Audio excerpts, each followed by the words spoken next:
नहीं हाई हमार छोट भाई लगे ना ये घर से हमार बड़ा लगाव हो। लगाव का मतलब कि भैया हमारे का बहन बा ये घरे बिहल बा। अच्छा अच्छा कभी के लड़का से हमारे का बहन लगेले कक्का का लड़की हमरे। हाँ हम घरे ना रही ऊख छिलत रही भैया गईले हम खबर मिलल हम देवगांव दैया देहली वहां।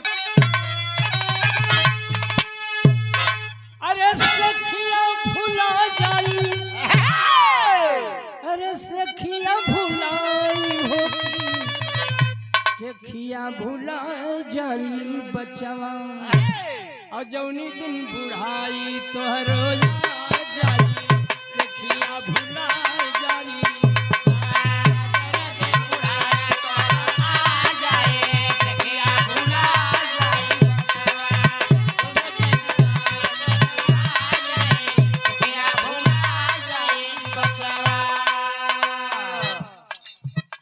ए भैया घर का कोठा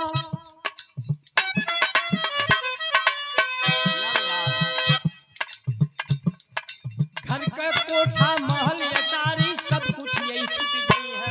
अरे सब कुछ छूट गई है भैया सब कुछ छूट गई है भैया सब कुछ छूट गई है। अरे लाल ओढ़निया ओढ़ाई के अरे मसान तक पहुंचे हैं किस सखिया हाय हाय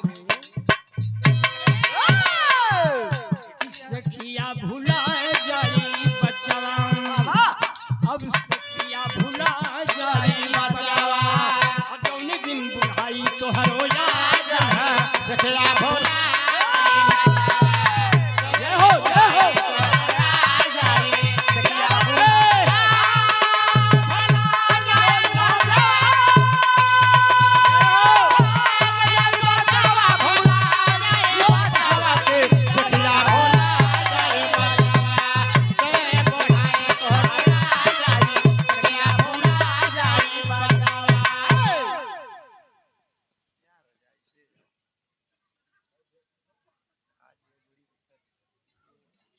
ये हमार बहने लगी वाह वाह पाल के रुमवा में रही तो ये लोग जाने ये तो हमार का थकरिया बाबा दूर कर देला। हम लोग जाने की पाल हुआ वाह पाल के रुमवा में रहत रहली तो जाने लोग कि नहीं पाले हुए। जब सियाराम तोहफापुर वाले से जब बिरहा भइल त कहने लगने गड़े जलने की भेड़ चढ़ाओ वाला आदमी है लगने रपटा हम कली की सुना हाँ वो है 10 फुट का हो गया मनई मती राम मनई मती जहाँ घुसा वजह से निकल जा। हाँ मगर कहना हो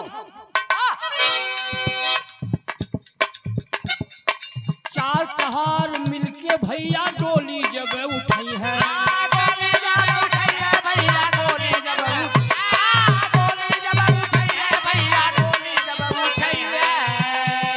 अरे यार सुमस्तान तक ले जाओ के अरे या लाल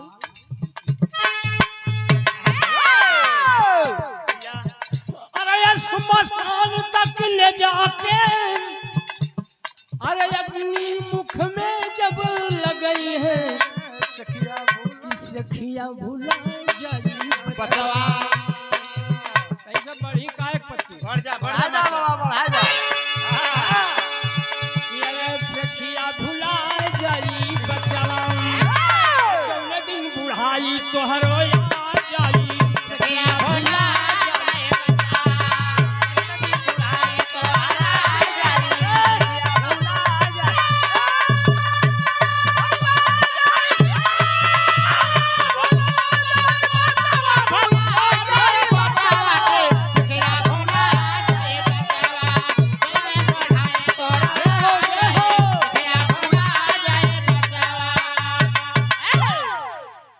चंचल यादव भुजारी पर हम वही बैठा नहीं रहा हमें चिंता नहीं कम से कम 25 प्रोग्राम लोगन के देखे गए हिला ना चिल्ले हो यहाँ बाबा बुढ़ौती है ना।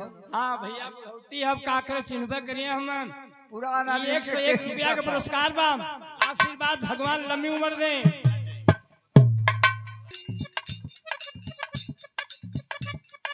दसवें दिन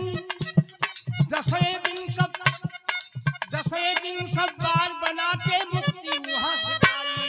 मुक्ति वहां से जाए है भैया, मुक्ति वहां से मुक्ति वहां से जाए है भैया, मुक्ति वहां से जाए। अरे चूल्हा चक्के बाहर आके, चूल्हा चक्के बाहर आके और घर पर आस बहाई, किससे किया भूला जाई बचवा। अब किया भूला जाई बचवा, और पिपरा में घंट टंगावा जाई, सखिया भूला जाई पिपरा में घर जलवा जाए, सखिया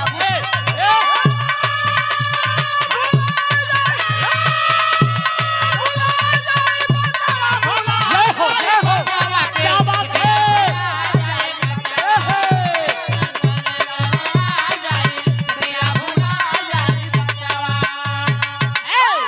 हमरे कवि जी आप शंकर भैया के सपुत्र आप उमेश यादव, 101 रुपया के पुरस्कार बा। मुन्ना के आशीर्वाद भगवान लंबी उम्र दे, मगर हे बाबू बतावत कि गुरु बिहारी गुरुपत्तू, गुरु बिहारी गुरुपत्तू अब तेरे दिन पे तेरे दिन पर भैया, तेरे दिन पर तेरे दिन पर भैया, तेरे दिन पर किन्नौर चंद्र श्याम देव जाके चरण झुकौले की सखिया भुला जाए, और सखिया भुला जाए बाबा आम ले गई कि अरे सखिया भुला जाई बचवा, अखिया से नीर टपका जाई